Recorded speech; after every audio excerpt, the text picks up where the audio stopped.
Nous rejoignons maintenant Xavier Fonneau, associé chez Interactive Trading dans Direct Investisseur. Bonjour Xavier. Bonjour Anne-Laure.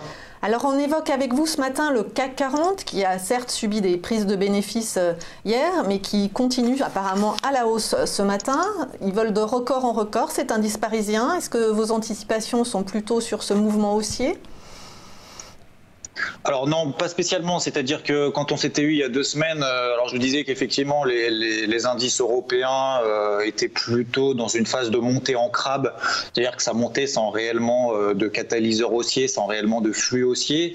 On arrivait justement sur le CAC 40 après sur une zone de résistance vraiment très très importante. Alors c'est une zone, donc c'est assez large, entre 5600 et 5640, ça correspondait tout simplement d'un point de vue purement technique à une oblique ascendante qui vient quand même depuis le mois de mai 2017, donc ça fait maintenant 1 an et à 3 reprises que le CAC a échoué à franchir justement cette oblique, que ce soit en mai 2017 mais également en octobre et au début de cette année, donc au mois de juin, et à nouveau le CAC 40 a échoué à franchir cette zone, donc j'étais quand même particulièrement prudent, même plutôt baissier d'ailleurs depuis ces derniers jours et c'est peut-être ces dernières semaines sur le CAC 40 en cherchant des stratégies short, sachant encore une fois que j'estimais, alors d'un point de vue déjà dans un premier temps fondamental, il n'y avait pas véritablement de catalyseur qui permettait de justifier véritablement à entraîner vraiment un nouvel élan haussier vraiment très très important. Alors on a eu semaine dernière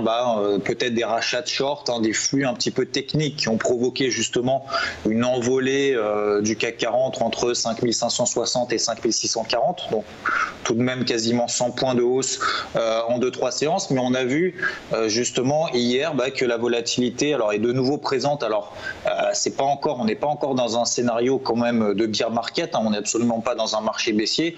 Le CAC 40 a pris quand même plus de 10% depuis le début du mois d'avril, donc là comme vous le disiez tout à l'heure effectivement à juste titre, ce sont très certainement des prises de bénéfices en tout cas dans un premier temps. Donc d'un point de vue technique, on a une zone support à court terme à 5560, tout simplement ça correspond donc en daily, en données journalières, ça correspond à la moyenne mobile à 20 jours, donc autour de cette zone des 5560, on voit qu'on est en train de réagir.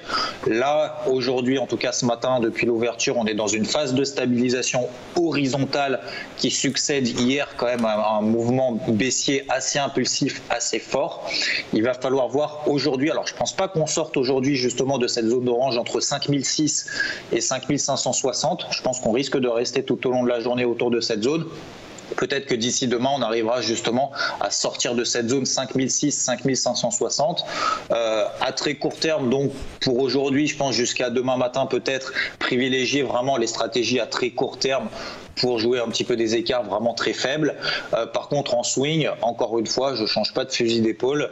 J'ai été baissier depuis quelques jours, justement, sous cette zone de résistance sur le CAC des 5660 sans véritablement de justification pour permettre d'accélérer un peu plus. Donc maintenant, je garde cette stratégie baissière. Je pense pour le moment toujours à des objectifs 5430, voire 5003. Alors ça paraît aujourd'hui très très ambitieux, voire inaccessible, mais ça reste des scénarios un petit peu de swing, voire de moyen terme.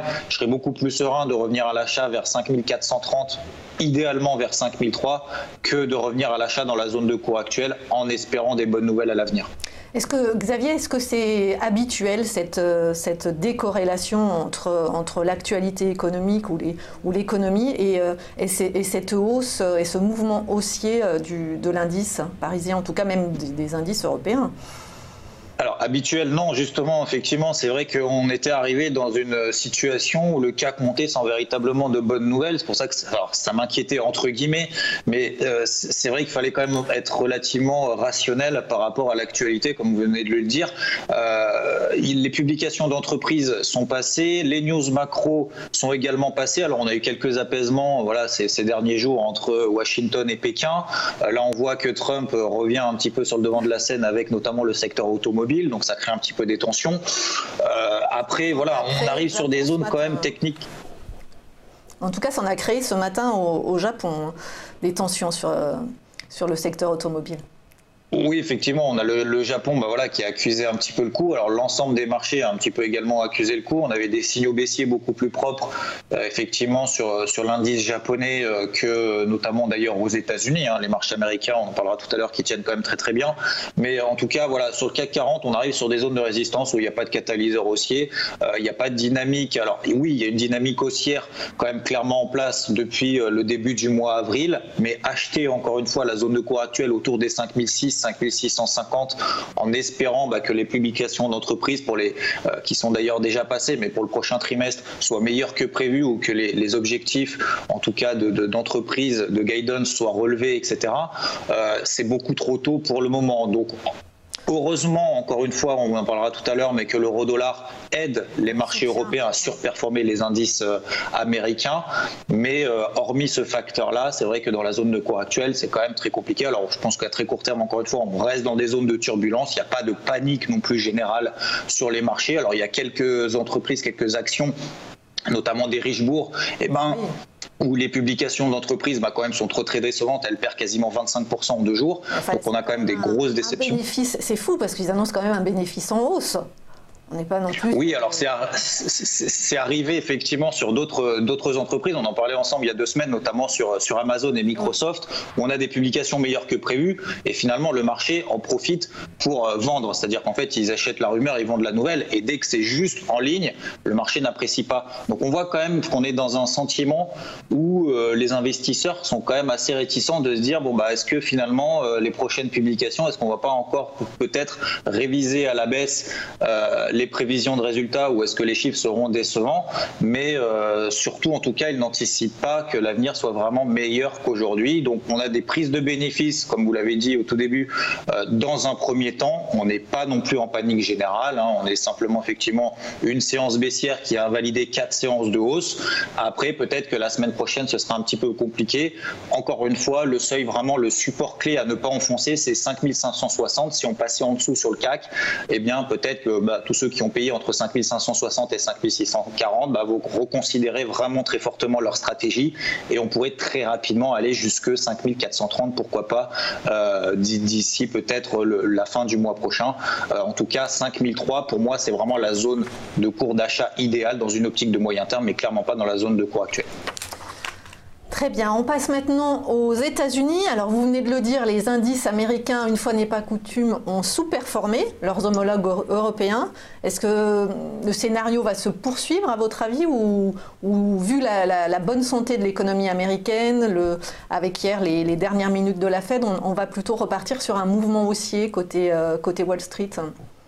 Il y a ces facteurs effectivement qui sont peut-être que la tendance risque de s'inverser, mais on a également justement ce fameux euro-dollar qui empêchait peut-être les indices américains de reprogresser, puisqu'on avait donc une baisse de l'euro-dollar qui est partie de quasiment 1,25 à 1,17, alors pas en ligne droite mais quasiment, et qui entraînait justement une surperformance des indices européens par anticipation de compétitivité meilleure en zone euro par rapport aux autres pays. Donc du coup, on a cet euro-dollar qui est passé de 1,25 à 1,17. On arrive sur l'euro-dollar sur des zones quand même de support très très importantes. Donc si on devait avoir un euro-dollar qui devait à nouveau progresser, pourquoi pas jusqu'à 1,18, voire même au-delà, ça réinverserait la vapeur, c'est-à-dire qu'on aurait à nouveau des indices américains qui surperformeraient les indices européens. Donc là, les indices américains, alors qu'hier, on a eu des séances, alors pas catastrophiques, mais de mouvements baissiers sur les indices américains, finalement, n'ont pas baissé. Donc on est dans des phases de stabilisation horizontale, notamment sur le SP500, qui reste dans une tendance haussière comme ses homologues européens, le CAC, le DAX, etc., depuis le début du mois d'avril. De manière moindre, effectivement, la hausse a été quand même nettement inférieure à ce qui s'est passé sur le CAC et sur l'indice allemand. Mais si l'euro-dollar venait à se stabiliser autour des 1,17, d'ailleurs, on voit hier que le CAC et le DAX ont baissé, l'euro-dollar a également baissé. Donc on arrive dans des situations où il n'y a plus véritablement de corrélation, ce qui était le cas ces dernières semaines n'est peut-être plus le cas aujourd'hui. ou si on devait avoir un euro-dollar qui se stabilisait entre 1,17 et 1,18, eh ben peut-être que les indices américains, comme vous venez de le dire, avec plutôt des meilleures nouvelles quand même aux États-Unis qu'en zone euro pour le moment, avec une inflation. En tout cas, oui. Au niveau macroéconomique, voilà. C'est certain, on n'est pas sur le même rythme de croissance. Exactement, on n'est pas sur le même rythme, surtout que leur objectif d'inflation de la Fed a été atteint à 2%. Là, on est plutôt dans une inquiétude, entre guillemets, alors pas forcément d'une surchauffe, en tout cas pas d'une inflation au-delà des 2%, mais c'est vrai qu'on est clairement dans un objectif de la Fed de raffermir sa politique monétaire, peut-être voire même de l'accélérer. Alors, c'est absolument pas le cas pour le moment, mais on est plus dans un schéma effectivement de relèvement de taux pour éviter que l'inflation dépasse les 2%. Alors elle a annoncé, la Fed justement, qu'elle n'avait absolument pas comme visibilité, en tout cas comme ressentiment que l'inflation irait bien au-delà. Donc pour le moment effectivement les indices américains, eux, sont des phases de... Elle a l'air assez accommodante avec l'inflation à 2%. Oui, tout à fait. Donc là, maintenant, on est dans des phases de stabilisation horizontale sur les indices américains. Il ne se passe plus grand-chose aux États-Unis. Il n'y a pas de bonnes nouvelles, il n'y a pas de mauvaises nouvelles. On est un petit peu dans des schémas en fonction de ce qu'annonce Trump à droite et à gauche. Donc là, les indices américains sont peut-être dans la zone de cours actuelle un peu plus rassurants. J'estime qu'il y a maintenant plus de potentiel peut-être haussier sur les indices américains que sur les indices européens. À l'heure actuelle, je préférais être acheteur sur les indices américains et vendeur sur les indices européens que l'inverse, parce que là, encore une fois, même d'un point de vue technique, depuis le début du mois d'avril, on est dans une tendance haussière sur le SP500. Depuis 2-3 semaines, on est dans des phases de stabilisation horizontale, notamment sur le SP500, et on a plus de chances techniquement de sortir par le haut de la phase de consolidation horizontale dans laquelle on est sur le SP500. Donc pourquoi pas le SP500 peut-être d'ici la fin du mois de juin, 2785 sur le SP500. Je ne pense pas qu'il ait les capacités d'aller bien plus haut. Donc 2785, pour moi, ce sera plutôt la zone de vente. Dans la zone de cours actuelle, je ne cherche plus tellement à vendre le SP500 et les indices américains, puisqu'encore une fois, l'euro-dollar dans la zone de cours actuelle nous empêche peut-être d'être baissier. J'estime que l'euro-dollar a encore un peu de potentiel baissier, jusqu'éventuellement 1,15, mais je ne pense pas qu'on aille bien plus bas. Merci Xavier Feuneau, on vous retrouve après la publicité.